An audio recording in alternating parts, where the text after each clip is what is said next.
Spoilers ahead. Watch out, and take care. The movie begins in the Ceuta province of Libya, where an Islamic militant group brings a captive journalist to their hideout. The journalist is confined in a cage within an underground facility, with his head covered by a cloth. However, it is soon revealed that he is not an ordinary reporter, but an undercover spy. He skillfully frees himself, revealing his true identity, and proceeds to fulfill his mission. In a surprising twist, he communicates with another captive in the adjacent cage, a woman named Sonia Gautier. It becomes evident that he has infiltrated the hideout for Sonia. A gunfight ensues, showcasing the spy's expertise as he takes down the militants at the outpost. Eventually, he is left alone with Sonia. Rather than rescuing her, the unexpected occurs: the man coldly shoots Sonia dead. It is disclosed his real mission was to eliminate her. In Paris, breaking news unfolds across all television channels. An explosion has occurred. In a hotel room in the heart of Paris, the unfolding events are directly linked to an operation conducted by the Raid Elite Tactical Unit of the French police. Their objective is to bring down and capture a terrorist cell, with the mastermind identified as Mokhtar al-Tayyab, a Sudanese warlord responsible for the recent explosion. To manage the situation and apprehend al-Tayyab, French Senator Marconic contacts his ally Kruger, a high-ranking official in the French police. During their discussion, they lament allowing al-Tayyab to escape, and suspect that he is receiving assistance from a local mobster named Victor Pastor. Victor is believed to be sheltering the Sudanese national.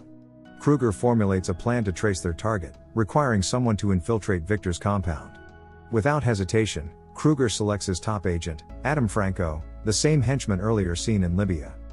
Adam assumes a temporary role in Victor's gang, quickly establishing a rapport with its members. However, traditional human bonds find no place in this criminal family. Adam must prove his worth to the gang, starting with his first contact, a man named Pee-wee.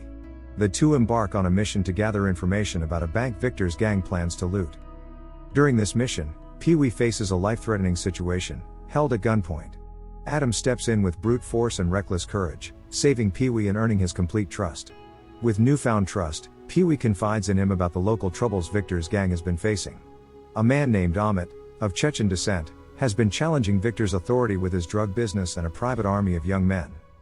As Adam delves deeper into Victor's world, the complexities of the criminal underworld unfold. Over the next few days, he delves deeper into the dynamics of Victor Pastor's family, with a particular focus on Natalia, Victor's wife.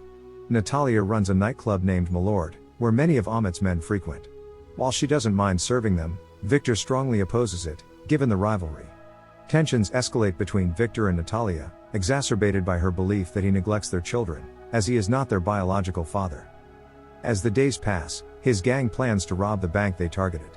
Pee-wee and Adam are part of the operation, which initially goes smoothly. However, a car crashes into them, leading to an accident. Armed men, clearly belonging to Amit, arrive at the scene, initiating a shootout. Once the crisis is averted, Victor and his inner circle wonder how Amit could have known about their plan, considering it was kept within the family. Unbeknownst to the gang, Adam witnessed the betrayal the night before. Frustrated with her life, Natalia had planned to steal a significant amount of money, and escape from Victor. Unable to do it alone, she confided in Amit, sharing Victor's plan to rob the bank. Adam, who had observed this exchange, chooses to keep the information from his boss. Instead, he sides with Natalia, urging her to leave the gang before it is too late. Eventually, Victor discovers Natalia's betrayal and brutally beats her. Amidst these developments, a crucial aspect of Adam Franco's past is gradually unveiled. He forms a close and loving bond with Victor's 8-year-old stepson, Jonathan. Victor alludes to Adam's mysterious past, but the full revelation comes when Helene, Jonathan's elder sister, digs up information on the internet. Adam, it turns out, has an infamous reputation in France. After murdering a minister outside of a courthouse at the age of 15, there was a deeper motive for this act of Adam, as the politician he had slain was really a child predator, who had abused uncountable children over a period of time.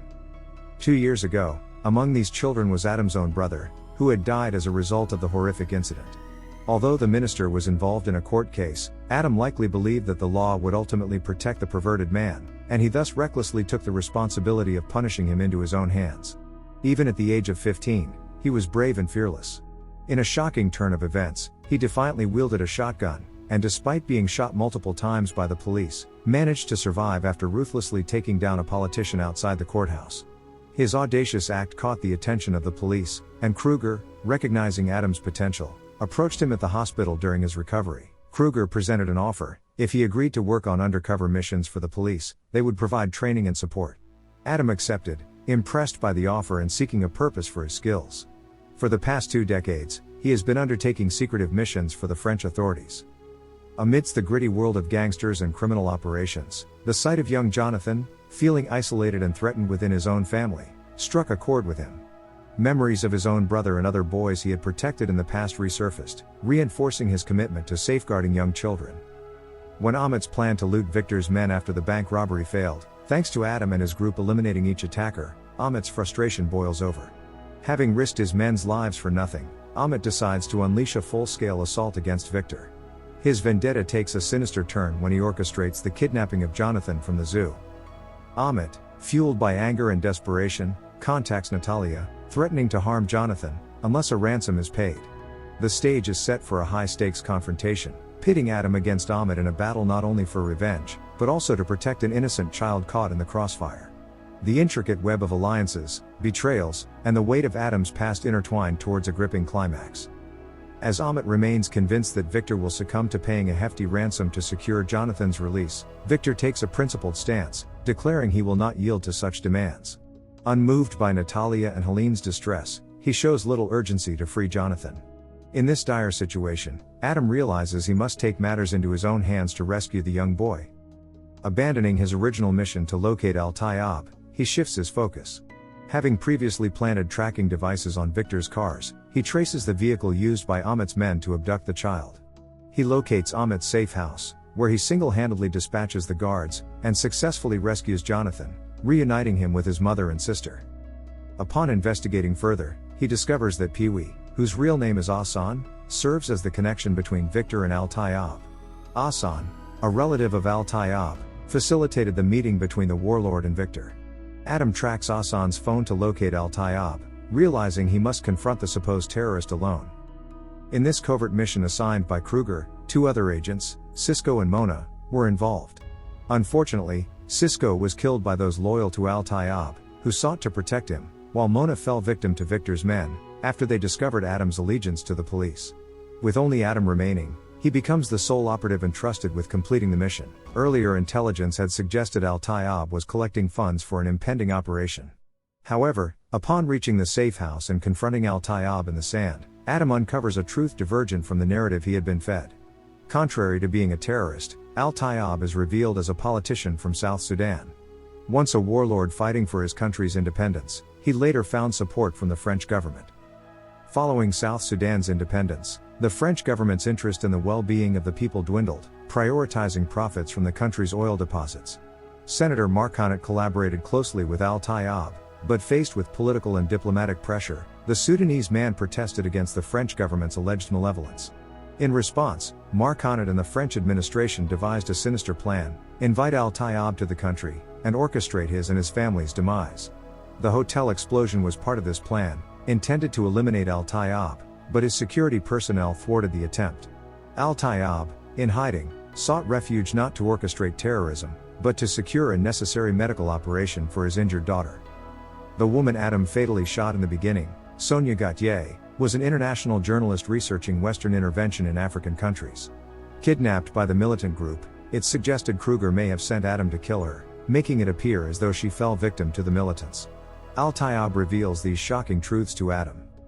The hideout is swarmed by raid policemen, possibly tracking Adam.